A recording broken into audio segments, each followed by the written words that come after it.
Hi, this is Caitlin. I'm coming to you from Brooklyn, New York. Yeah, um, changing days. There's fall leaves outside. They're falling from the trees. It's cold, especially from one who has just ventured from Kauai. I am absolutely loving my experience here, and I'm just feeling magical. It's like falling in love. Like anything is possible.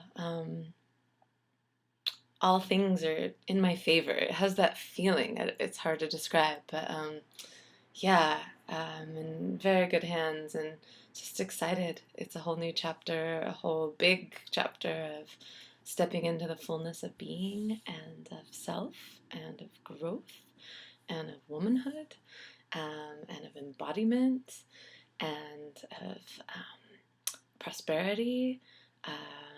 I mean, the list goes on and on and on. I'm very, mm, hmm, it's one of those game changer, moments. And I am totally on board for and just saying yes all the way through and through. So I'm gonna read a little poem today. Love poetry. I'm a bit of a poet myself. My poems will come later, but today I want to quote a poet named Sri Aurobindo. He was actually really more of a great mystic and a scholar from India, though he spent time in England and studied in one of those major British schools. I forget which one, Cambridge, I think. Um, yeah, this is from a book called Savitri. Ching! Big, thick book. It is about a 700-page mantric epic that basically is a encapsulation of this heroine, Savitri, and her soul's journey through many, many, many, many dimensions. And it is ultimately a work of transcendence, of love, and of just great breadth and great depth. And I draw upon this book often in my life. I'll just open to random pages and just soak it in. The richness of his words inspire me to no end. The content, it's profound. Yeah, so I have a page here on my screen I'm going to read from, and it is called A Message from the Unknown Immortal Light, again from the book Savitri. So here we go. A message from the unknown immortal light, ablaze upon creation's quivering edge. Dawn built her aura of magnificent hues, and buried its seed of grandeur in the hours. An instant's visitor the Godhead shone, on life's thin border awhile, the vision stood. And bent over earth's pondering forehead curve, interpreting a recondite beauty and bliss, in colors, hieroglyphs, of mystic sense. It wrote the lines of a significant myth, telling of a greatness of spiritual dawns, a brilliant code penned with the sky for page. A brilliant code penned with the sky for page. Almost that day the epiphany was disclosed, of which our thoughts and hopes are signal flares. A lonely splendor from the invisible goal almost was flung on the opaque inane.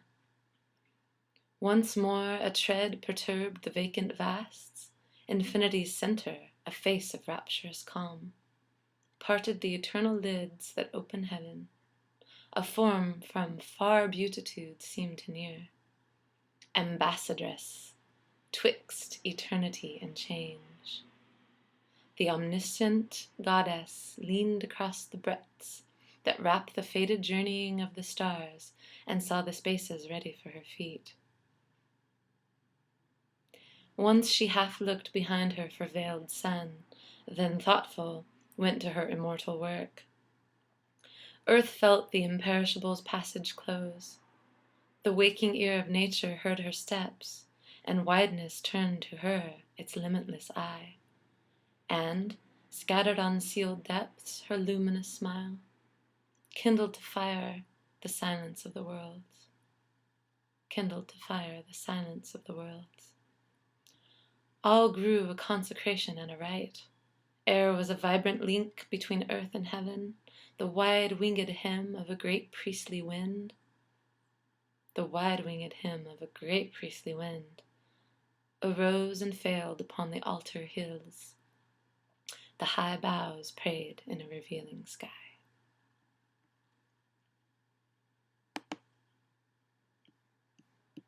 So, on